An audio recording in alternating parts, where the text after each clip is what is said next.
ঢাকায় তৃতীয়বারের মতো অনুষ্ঠিত আরকা ফ্যাশন উইক নানা ধরনের আলোচনার জন্ম দিয়েছে।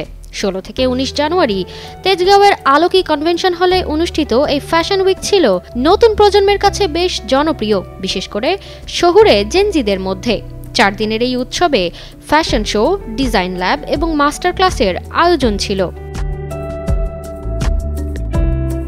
শেষ দিন ফ্যাশন শোয়ের একটি কিউএ ডিজাইনার তানহা শেখের ফ্যাশন লেবেল তানের নতুন সংগ্রহ তুলে ধরা হয়, যেখানে শো স্টপার অভিনেত্রী রুনা খানের পোশাকটি ভাইরাল হয় সামাজিক যোগাযোগ মাধ্যমে। রুনা খানের পরনে তানহা শেখের আওয়ারগ্লাস কোর্সেট ড্রেসটি সামাজিক মাধ্যমে রীতিমতো ঝড় তোলে। নীল রঙের আধুনিক পোশাকে তাকে যেন এক বালিকার মতো দেখাচ্ছিল। তবে পোশাকটির সিগনেচার ব্রাই স্টাইল এবং তার ডিজাইন নিয়ে শুরু হয়েছে বিতর্ক। একজন অংশগ্রহণকারী ডিজাইনার হুমায়রা খান এর নকশাকে দেশি ঐতিহ্য ভুলে যাওয়া বলে সমালোচনা করেন। তিনি নতুন ডিজাইনারদের প্রতি সতর্কবার্তা দিয়ে বলেন, দেশের সংস্কৃতি এবং ঐতিহ্য মেনে কাজ করুন। তবে অন্যদিকে তরুণ ডিজাইনার এবং মডেলরা তানহার পক্ষে দাঁড়িয়ে তার নতুন ভাবনা ও নকশার মুক্তিযুদ্ধকেই সমর্থন জানিয়েছেন।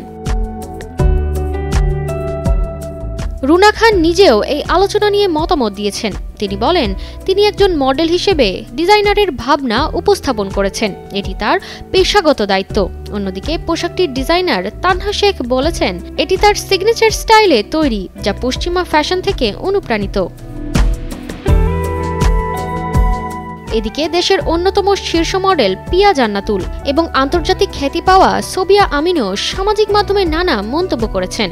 পিয়া পোশাকের নকশা নিয়ে সন্দেহ প্রকাশ করেছেন, আবার সোবিয়া আমিন এই পোশাকের সমালোচনার বিরুদ্ধে দাঁড়িয়ে তরুণ ডিজাইনারদের প্রতি সমর্থন জানিয়েছেন। আরকা ফ্যাশন উইকের তৃতীয় আয়োজনে তানহা শেখের ডিজাইন ও রুনা খানের পোশাক নিয়ে চলা আলোচনা প্রমাণ করে ফ্যাশন শুধু শৈল্পিক এক্সপ্রেশন নয়, বরং এটি সামাজিক, সাংস্কৃতিক এবং ঐতিহ্যগত প্রশ্নও উত্থাপন করে। বিতর্ক যতই থাকুক, এটি বাংলাদেশের ফ্যাশন ইন্ডাস্ট্রির জন্য নতুন দৃষ্টিকোণ এবং সৃজনশীলতার সুযোগ সৃষ্টি করেছে।